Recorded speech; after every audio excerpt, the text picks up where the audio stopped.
What is good, everyone? This is your host, Deanna Radulescu with Label Free. To live your best life, you must live label free. And I'm back with another incredible guest.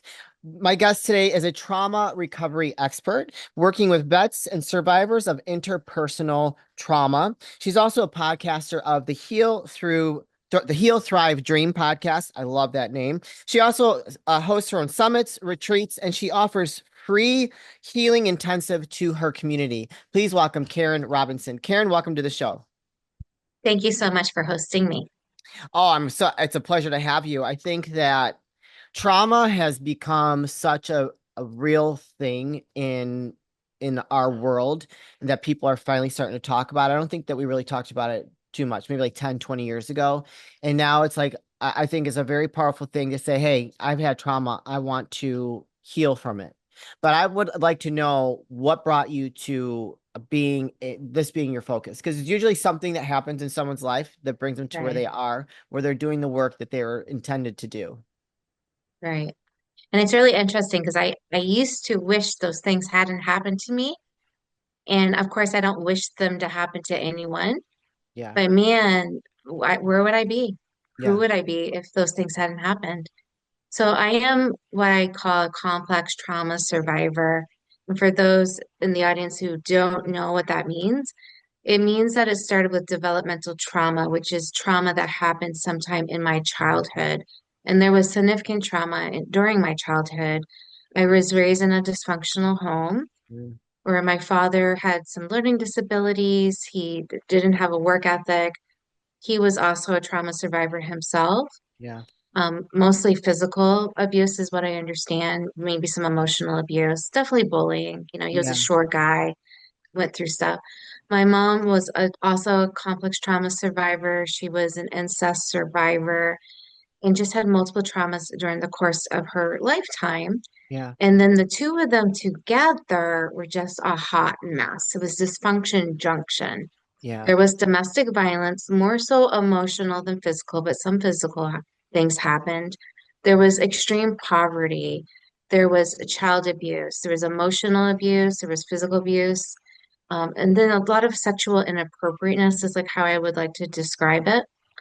I also learned later, I didn't know at the early parts of my childhood, but both of my grandfathers are actually pedophiles or were Oh, pedophiles.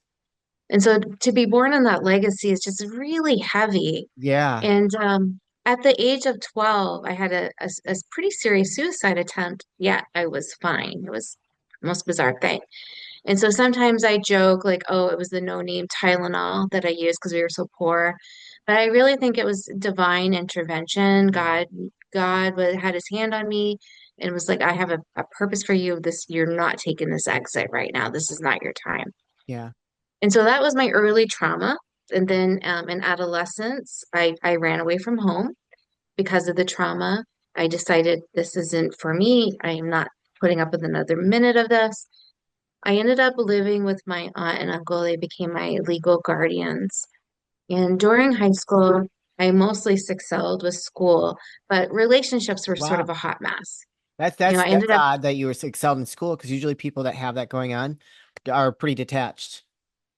well, that was early. I had troubles reading at the very beginning of Okay. school. I missed a lot of school because of the family dysfunction. I also had a lot of medical issues early on. I was a hospital a lot of lung issues, which is typical with kids and trauma as well. And so eventually school became my safe haven. Yeah.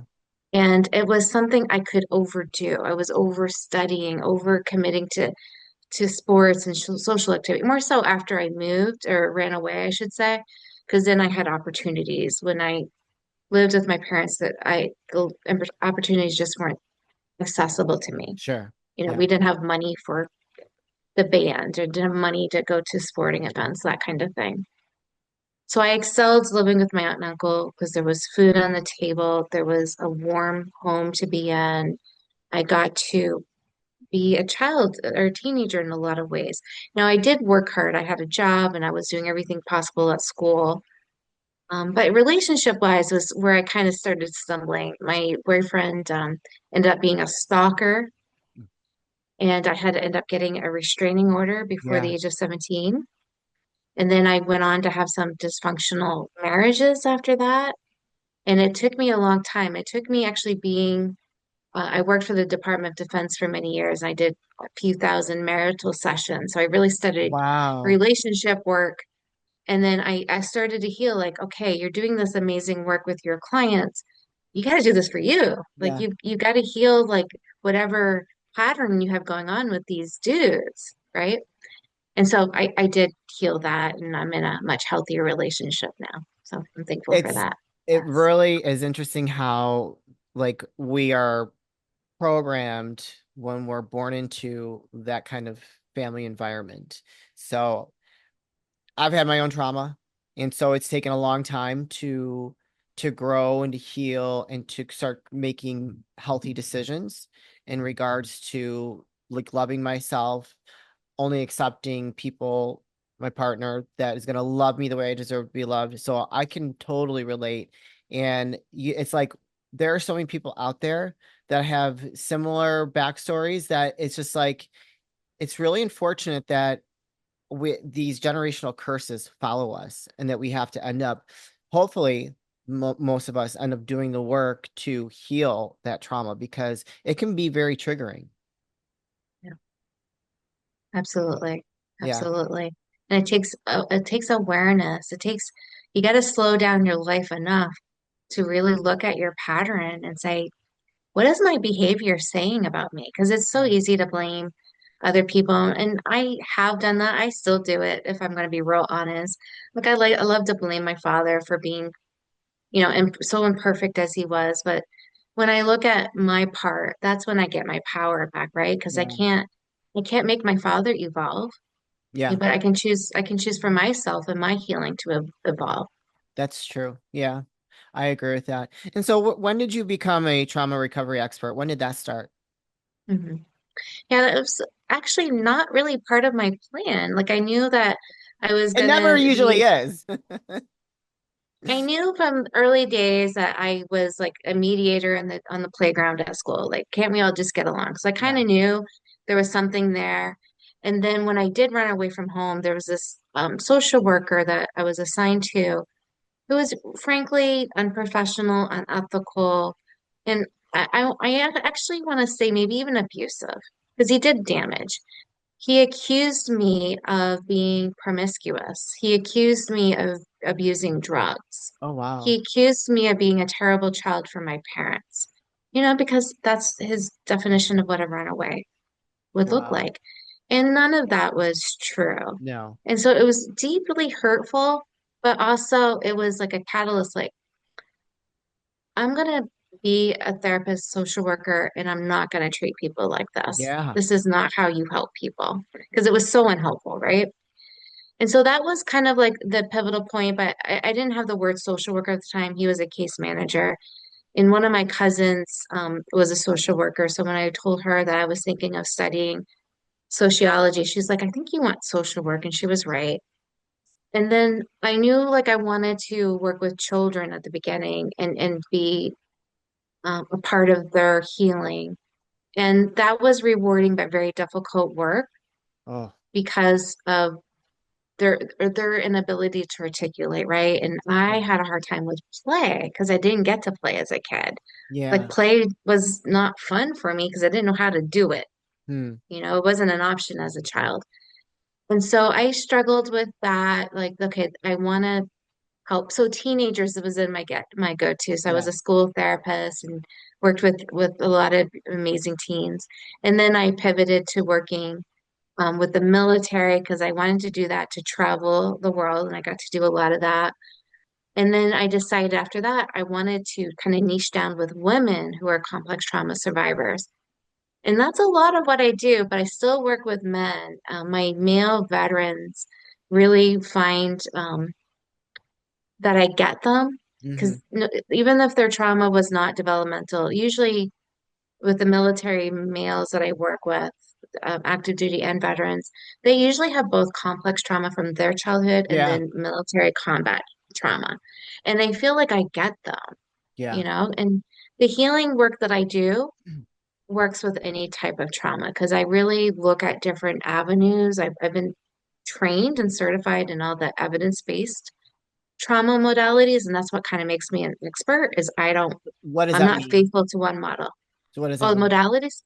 Yeah. It means like anything research proven to work with trauma, I've been trained in it. Okay, I gotcha. Yeah. It doesn't mean I follow them religiously because honestly, one, we're not cookies and one model doesn't work for everybody. Right. And Yeah, there's problems in each of the models, sure. right? Like one problem is going too fast with clients. Mm, That's re-traumatizing them. I don't go for that. yeah. So I have an eclectic approach where I take the methods that I've seen help people and I'm like, okay, after I do a very thorough assessment, I'm like, this is what I'm thinking for you. Are you willing to try this? Yeah, We can try it, and if you don't like it, if it doesn't seem like it's helpful or healing, we can pivot because I've got all these tools at this point. sure. Um, what do you think has been the most helpful in your like bag of tricks or tools that you use and like with the different modalities? Is there one that like really kind of helps all? I know it's like not everyone's Mhm. different, but there has to be something that really helps for most people. Yeah, well, that's actually debatable in my field, honestly. Oh, okay. And people get into turf wars about this, right? And so some people will say EMDR because it's using both sides of your brain. Well, I believe EMDR is extremely helpful, but I have problems with it. One is um, putting your finger in front. I don't like my somebody's finger in my face, so No. I don't like doing that with clients. Now, there's lights that we can use that works a little different, or you can use your hand. But I also feel, in my experience, it helps with more recent trauma. So Mm, the old onion layered old trauma, I yeah. don't feel it's as helpful. I like a lot of therapy approaches where you're doing a lot of writing because Mm, I believe in seeing that writing helps us go deeper yeah. into the why. Like, why am I feeling this? Why is this happening? Where's the pattern? And so there's this modality called cognitive processing therapy, which is a lot of processing work where you're talking about your trauma, you're writing, you're talking, you're writing, you're looking at your stuck points, you're writing. Yeah. And so not every client can tolerate that. Um, and what I also like about that modality, it has a lot of exposure in it. So prolonged exposure, Mm, where you're talking about the trauma over and over, it brings down the emotional intensity, right? sure. So I like that. And then there's another modality that the military trained me on. It's called ART, and it's sort of like an accelerated way to do the EMDR.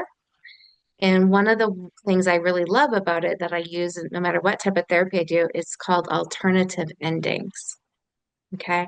And alternative endings is you are rewriting your trauma to Yeah. what you deserve.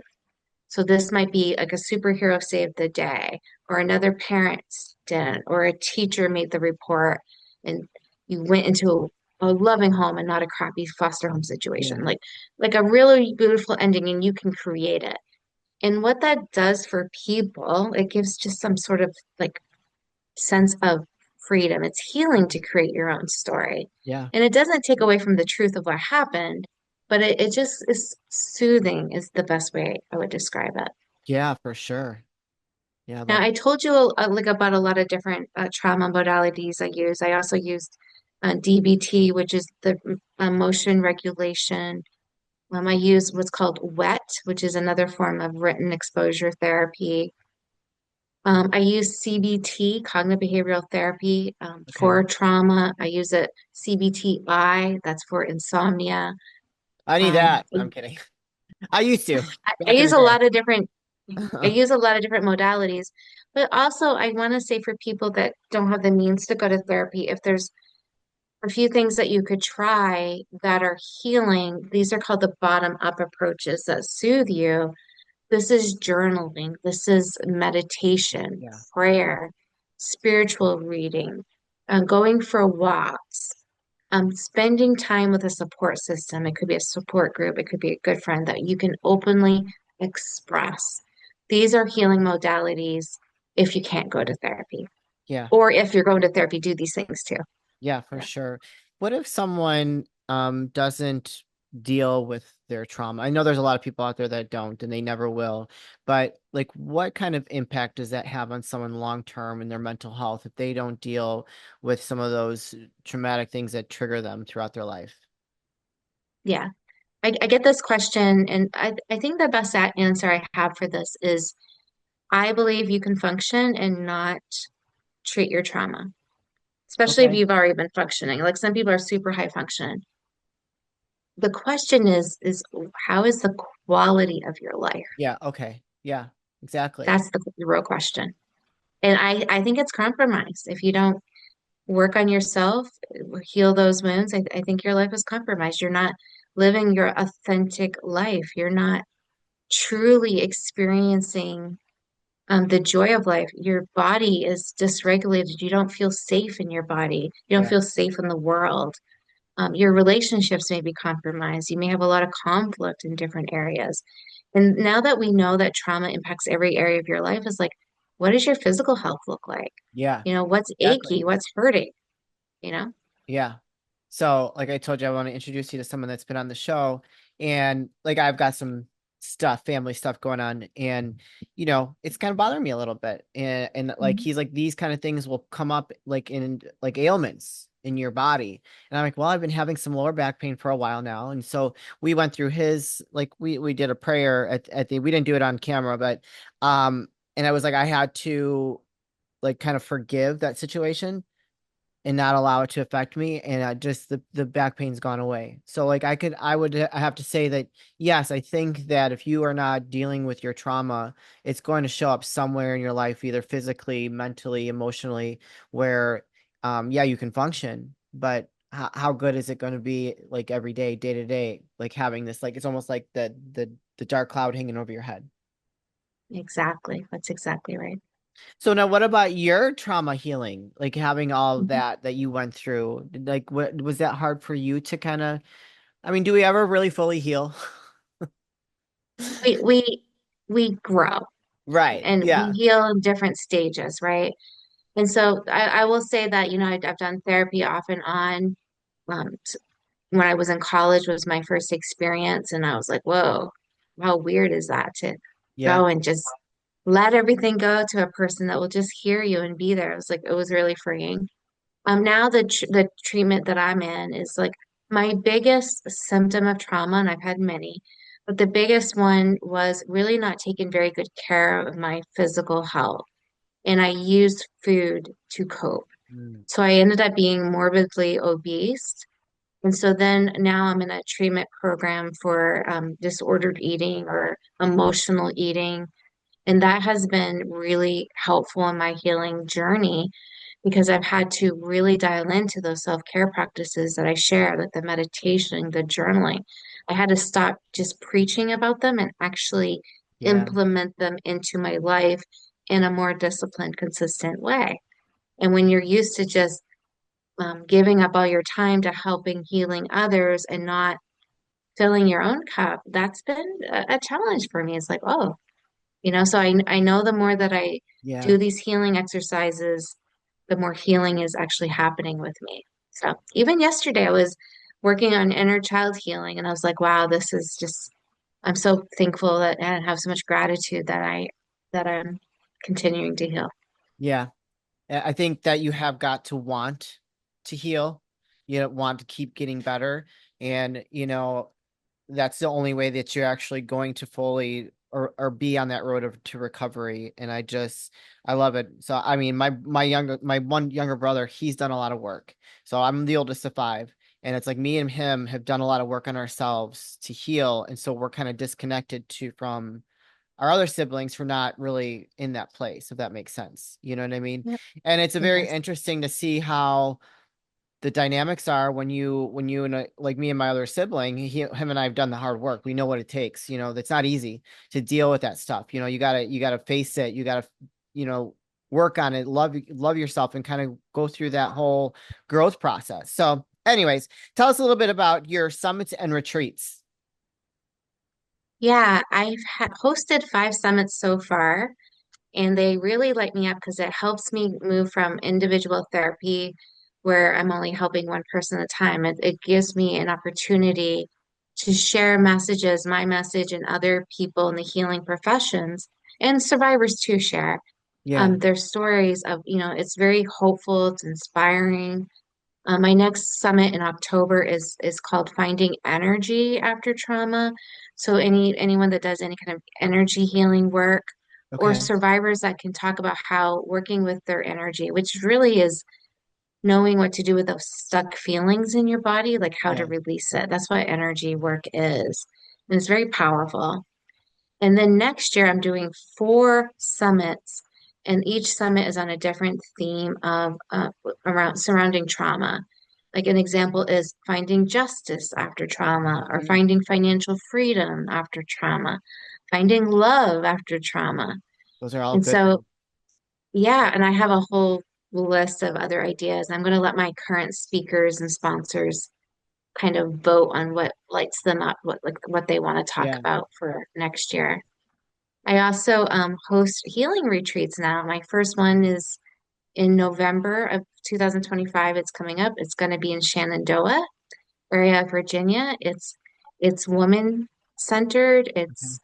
It's healing, it's soothing, but also having fun together. Yeah. And then in 2026, I'm doing a healing retreat for couples in Italy. Oh, wow. That's amazing.